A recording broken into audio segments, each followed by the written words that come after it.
Hello everyone, so this is the part 3 of respiration topic. अब हम इस video में टाइप ऑफ रेस्पिरेशन की बात करेंगे। So there are two types of respiration. First is aerobic respiration and second one is anaerobic respiration. ठीक है, aerobic respiration and second is anaerobic respiration. जैसे कि वर्ड से आप समझ रहे हो, एरोबिक का मतलब होता है ऑक्सीजन, यानी कि ऐसी मतलब रेस्पिरेशन प्रोसेस जब ऑक्सीजन की प्रेजेंस में होती है। ठीक है, मैं शॉर्ट में लिखूंगी, बहुत ज़्यादा मैं नहीं लिखूंगी। ठीक है, बहुत ज़्यादा लिखने का इतना टाइम नहीं होता है, आप समझिएगा इसे। ठीक है, एनारोबिक कंडीशन क्या होती है? एनारोबिक ऐसी सिचुएशन होती है जिसमें रेस्पिरेशन होता तो है लेकिन वो ऑक्सीजन की एब्सेंस में होता है। ठीक है, तो आई होप आपको समझ में आ गया होगा। एरोबिक का मतलब है कि रेस्पिरेशन ऑक्सीजन के प्रेजेंस में हो रही है, और जब रेस्पिरेशन प्रोसेस ऑक्सीजन की एब्सेंस में होती है तो वो एनारोबिक कंडीशन कहलाती है। ठीक है, अब जो ये एरोबिक रेस्पिरेशन होती है वो होती कहाँ है? एक्चुअली में माइटोकॉन्ड्रिया में होती है। कहाँ होती है? माइटोकॉन्ड्रिया में होती है। माइटोकॉन्ड्रिया आप जानते हो, it is a cell organelle, और ये power house of the cell होता है। ठीक है, यहीं पर हमारी जो एटीपी फॉर्मेशन होती है यहीं पर होती है माइटोकॉन्ड्रिया में। और जो एनारोबिक कंडीशन होती है वो कहाँ होती है? साइटोप्लाज्म में होती है। ठीक है, सेल के साइटोप्लाज्म में होती है। फिर एरोबिक कंडीशन में जो हमारा एंड प्रोडक्ट होते हैं, जो एंड प्रोडक्ट होते हैं वो हमारा कार्बन डाइऑक्साइड और वाटर होता है प्लस एनर्जी। ठीक है, और जो एनारोबिक कंडीशन होती है इसमें जो एंड प्रोडक्ट होता है, इसमें जो एंड प्रोडक्ट होता है वो होता है एल्कोहल प्लस और लैक्टिक एसिड। ठीक है, फिर एरोबिक कंडीशन में एक लास्ट और डिफरेंस है कि जो एरोबिक कंडीशन होती है वो हमें मोर एनर्जी प्रोवाइड कराती है, यानी बहुत ज़्यादा एनर्जी अमाउंट में ये हमें देती है, रिलीज़ करती है। और जो एनारोबिक कंडीशन होती है वो बहुत ही लेस अमाउंट ऑफ एनर्जी देती है।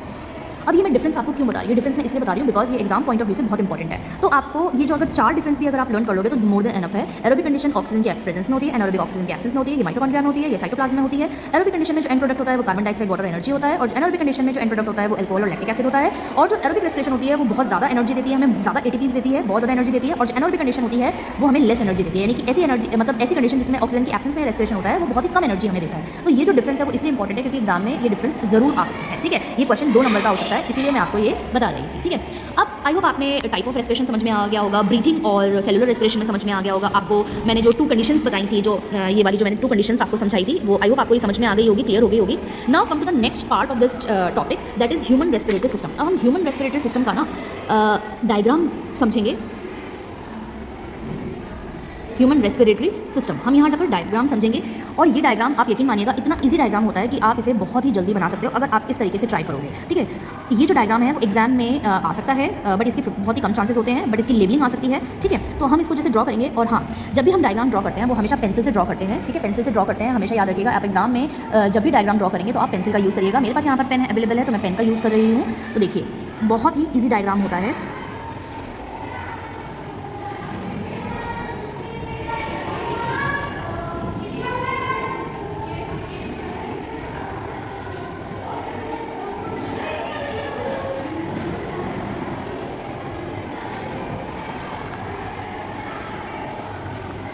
यहाँ पर आपने देखा, अब इस डायग्राम को बनाने में मेरे को कितना समय लगा है, उतना ही कम समय अगर आप पेंसिल से बनाओगे तो आपको लगेगा, क्योंकि मैं पेन से बना रही हूँ तो थोड़ा सा स्लो हो गया है कि वो गलत ना हो जाए, क्योंकि मैं इरेज नहीं कर पाऊंगी। तो ये पेंसिल से जब आप बनाओगे तो बहुत ही जल्दी बन जाता है। जब मैं बोर्ड पे एक्सप्लेन करती हूँ तो वो बहुत ही जल्दी एक्सप्लेनेशन हो जाती है और बहुत ही जल्दी बन जाता है। ठीक है, तो ये मैंने जो बनाया है वो रिब केज बनाया है। एक तरफ में आप जानते हो कि हमारी बॉडी के अंदर पेयर ऑफ लंग्स होते हैं, तो मैंने एक लंग को मैंने रिब केज बनाया ताकि मैं दोनों चीज़ शो कर सकूँ, और एक लंग में मैंने इंटरनल पार्ट बताया है कि वो इंटरनली कैसे होते हैं। ठीक है,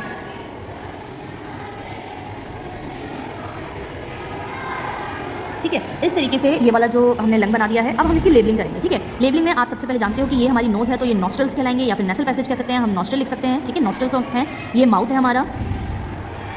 अब ये यहाँ पर हमारी ये क्या है? विंड पाइप है, सांस नली जो होती है वो विंड पाइप है। ठीक है, फिर इसके बाद धीरे धीरे जब वो नीचे की तरफ बढ़ते जाते हैं तो यहाँ पर ये क्या बन जाता है? ये क्या होता है? ये ट्रैकिया होता है। फिर जो ये ट्रैकिया होता है वो 2 पार्ट्स में डिवाइड हो जाता है, 2 ट्यूब्यूल्स में कन्वर्ट हो जाता है, और उन दोनों पार्ट्स को, ये जो 2 पार्ट्स में कन्वर्ट हुआ है, इन्हें हम बोलते हैं ब्रोंकस। ठीक है, ब्रोंकस बोलते हैं। अब ये जो ब्रोंकस होते हैं वो दोनों लंग्स में क्या होते हैं? फर्दर डिवाइड हो जाते हैं छोटे छोटे ट्यूब्स में। जैसे ये 2 पार्ट में डिवाइड हो गया, ये जो विंड पाइप है वो 2 पार्ट में डिवाइड होगी तो ब्रोंकस बन गया। फिर ये ब्रोंकस फर्दर डिवाइड हुई तो ये छोटी छोटी जो ट्यूब्स आपको दिखाई दे रही हैं, जो छोटी छोटी ट्यूब्स हैं, ये एक्चुअल में क्या है? ब्रोंक्यूल्स हैं। क्या है ये? ब्रोंक्यूल्स। ब्रोंकस से ही ब्रोंक्यूल्स बना है। ठीक है, अब जो ब्रोंक्यूल्स के बाद आप ये डिज़ाइन टाइप देख रहे हो ना, ये balloon like structure, swollen part देख रहे हो, तो एक्चुअली में ये डिज़ाइन है, ये स्वेलन पार्ट है। स्वेलन पार्ट, और स्वेलन भी नहीं बोलेंगे, ये एयर सैक्स होते हैं। ठीक है, ये एयर सैक्स होते हैं जिन्हें हम क्या बोलते हैं? एल्वियोलाई बोलते हैं। क्या बोलते हैं हम? एल्वियोलाई।